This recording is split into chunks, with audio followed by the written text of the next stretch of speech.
اپنے اہل و عیال کی خدمت کی ہے، لیکن جب دین کا معاملہ آ جاتا، جب شریعت کا معاملہ آ جاتا، جب اللہ اور اس کے رسول کا معاملہ آ جاتا تو دنیا کو پیچھے چھوڑ دیتے اور آخرت کو مقدم رکھتے۔ دنیا کرنا کوئی غلط بات نہیں ہے، دنیا کے ساتھ ساتھ آخرت ضروری ہے، آخرت کے ساتھ دنیا ضروری ہے، دنیا کے ساتھ آخرت ضروری نہیں ہے۔ آخرت کو مقدم رکھو، دنیا خود بخود پیچھے آئے گی۔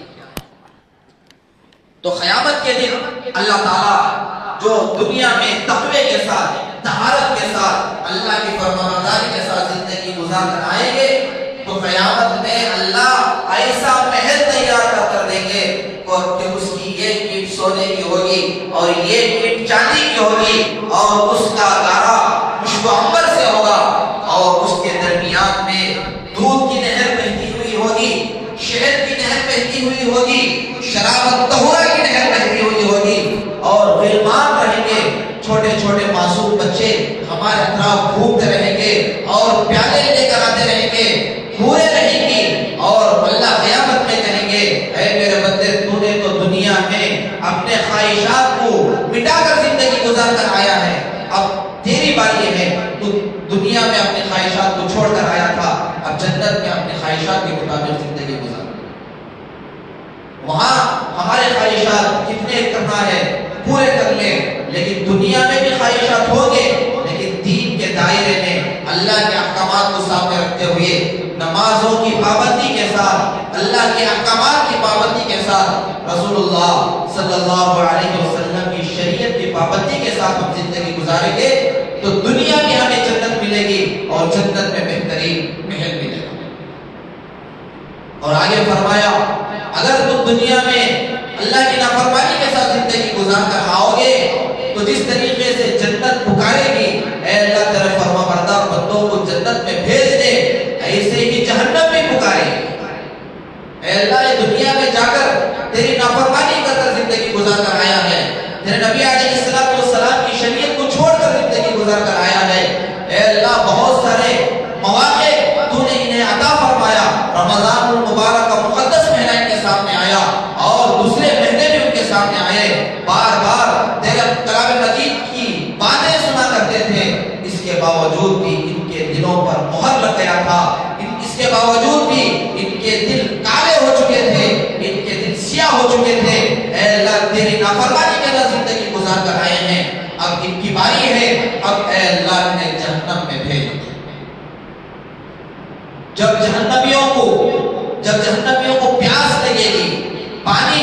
جل کر راکھ ہونے لگیں گے تو اس وقت پانی پوچھیں گے تو جہنمیوں کو دو فرشتوں کو اللہ بھیجیں گے، جاؤ ان کو پیاس لگی ہے، جہنمیوں کا پیپ کھولتا ہوا پیپ ان کو جا کر پلا۔ اور بھوک لگے گی تو اللہ تعالیٰ کہیں گے جاؤ ان کو بھوک لگی ہے، جا کر کانٹے دار درخت ان کے حلق ہوگا۔ اللہ اکبر کبیرہ، کیسا منظر ہوگا، نفسی کا عالم ہوگا، ہر آدمی پریشانی کے عالم میں ہوگا، کوئی آدمی اتنا پریشان ہوگا اپنی انگلی اپنے منہ پہ رکھ کر چباتا ہوا ہوگا، یہاں تک کہ پورا ہاتھ قطر کر کھا لیا ہوگا، اسے احساس نہیں ہوگا کہ اتنی پریشانی آ رہی ہے۔ آج ہم دنیا کی پریشانیوں کو جھیلنے کی طاقت نہیں ہے، تھوڑا سا زخم ہو جاتا ہے، تھوڑی سی پریشانی آ جاتی ہے، آدمی پریشان ہو کر بےتاب ہو جاتا ہے اور پریشان ہو کر دوسروں کو بھی پریشان کر دیتا ہے، جب کچھ حالات آتے ہیں تو اللہ کی ناشکری کرنا شروع کر دیتا ہے، اے اللہ کیا میں ہی تجھے ملا تھا کہ میرے اوپر پریشانی آ گئی، میرے اوپر مصیبت آ گئی، میرے اوپر بیماری آ گئی، ارے بھائی حالات تو آئیں گے، اس سے بڑے حالات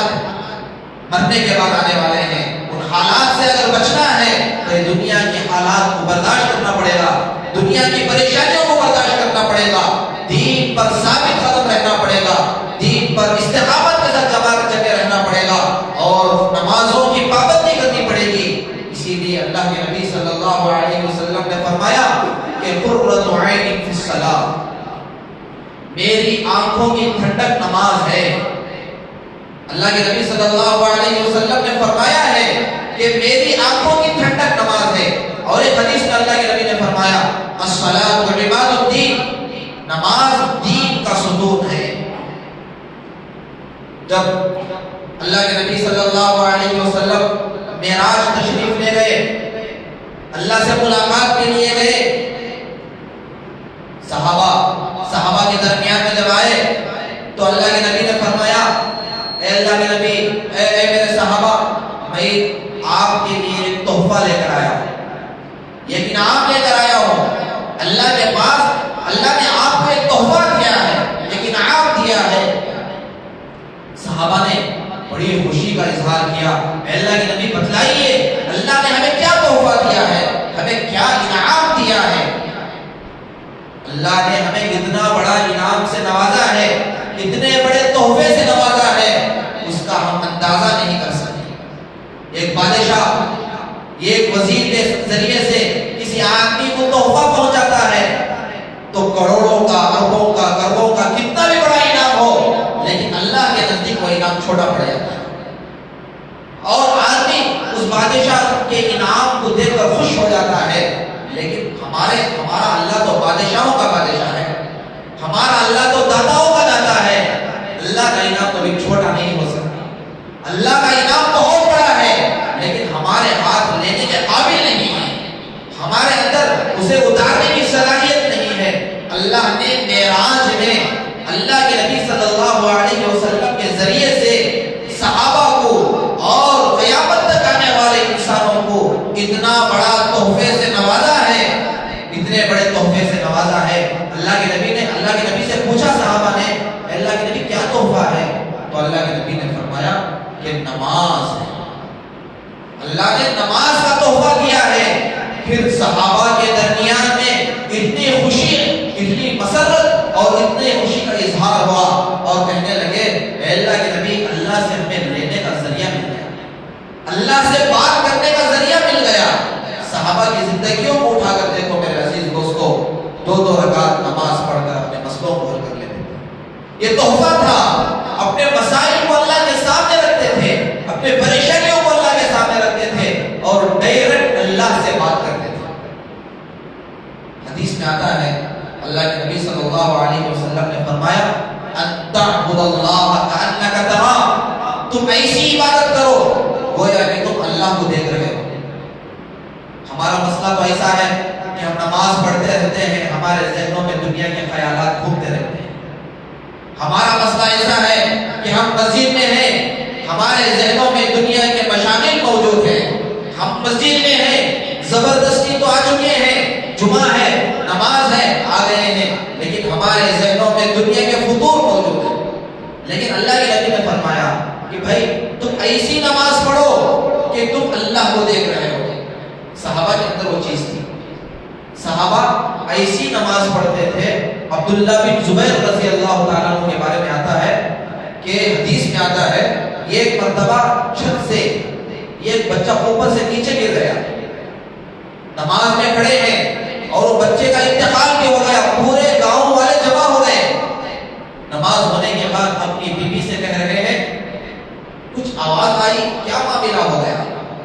تو انہوں نے عبداللہ بن زبیر رضی اللہ تعالیٰ عنہ کی بیوی صحابیہ وہ کہنے لگی،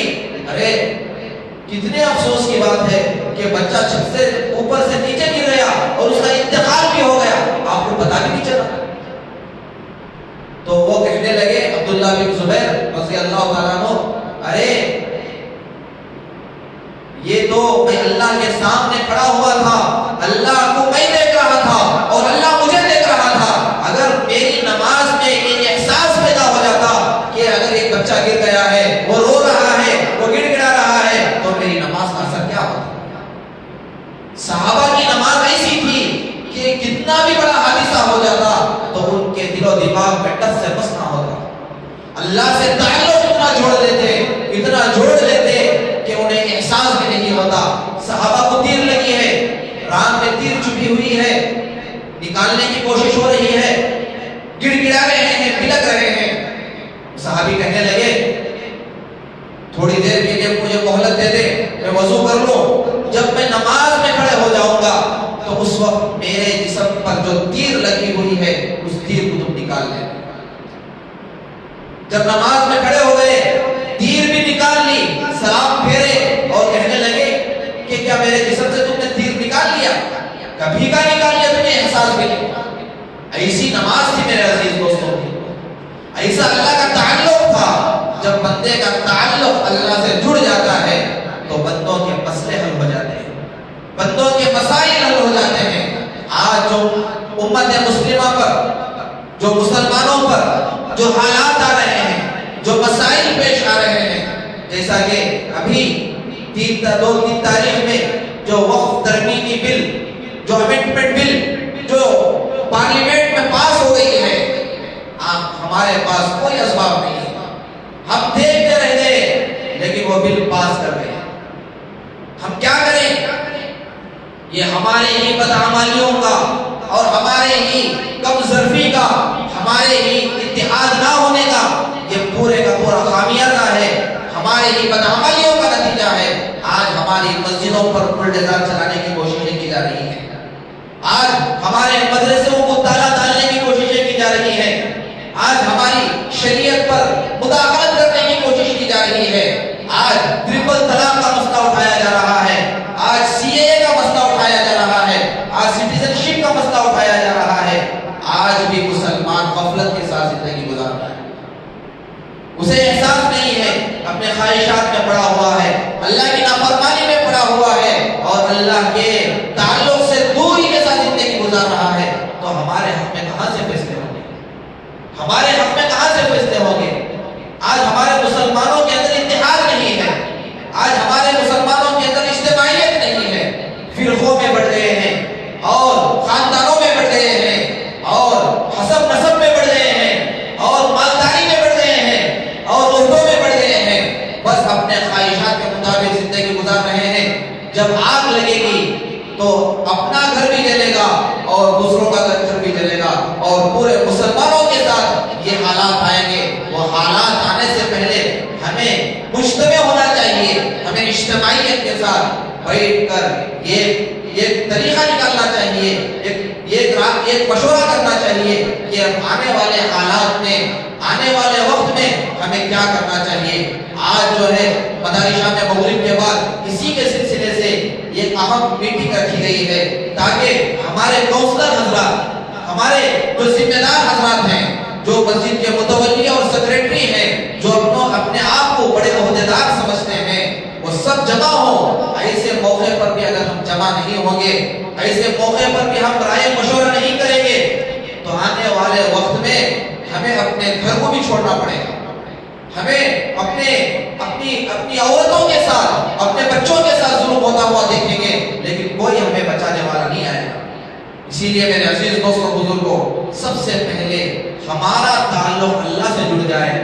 ہمارا تعلق اللہ کے نبی علیہ السلام کی شریعت سے جڑ جائے اور ہمیں نمازوں کی پابندی کرنے والے بن جائے، جیسا کہ ہم نے تقوی کے ساتھ، طہارت کے ساتھ رمضان المبارک میں زندگی گزاری ہے۔ بقیہ جو 11 مہینے آنے والے ہیں، صرف رمضان کا مسلمان بننا نہیں ہے، رمضان صرف رمضان کے لیے نہیں آتا ہے بلکہ آنے والے 11 مہینے کی تیاری کے لیے آتا ہے۔ جس کی زندگی رمضان میں اچھی گزر جاتی ہے، بقیہ 11 مہینے بھی اس کے اچھے گزرتے ہیں۔ جس کا رمضان بگڑ جاتا ہے اس کے پورے 11 مہینے بگڑ جاتے ہیں۔ رمضان میں ہی اگر عبادت نہیں کر پائے گا تو 11 مہینے میں کہاں عبادت کرے گا؟ لیکن اللہ بہت بڑا مہربان ہے، اگر ہمارے سے گناہ ہو چکے ہیں تو توبہ کے دروازے کھلے ہیں، توبہ کے دروازے کھلے ہیں، اللہ سے معافی کے دروازے کھلے ہیں۔ اللہ کے پاس مانگیں، توبہ کریں، استغفار کریں اور بقیہ زندگی اللہ کے احکامات پر، مرضیات پر زندگی گزارنے کی اللہ ہمیں توفیق عنایت فرمائے۔ بقیہ زندگی جناب محمد رسول اللہ صلی اللہ علیہ وسلم کی شریعت پر، سنت پر زندگی گزارنے کی توفیق عنایت فرمائے۔ اللہ تعالی ہمیں کہنے سے زیادہ، سننے سے زیادہ عمل کرنے کی توفیق عنایت فرمائے۔ آمین و آخر دعوانا الحمدللہ رب العالمین۔ جو حضرات سنت نہیں پڑھے